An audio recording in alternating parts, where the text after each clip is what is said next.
Что тебя порадует? Тебя.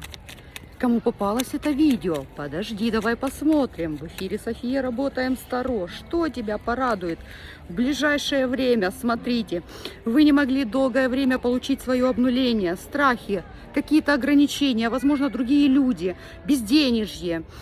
Туз жезлов, не могу начать новый проект, не могу куда-то поехать, не могу начать новые отношения, да завести их, в принципе, нет возможности. И вы выходите, посмотрите, в королеву кубков, которая за спиной у себя, она оставляет бедность, пятерочку, это кризис, это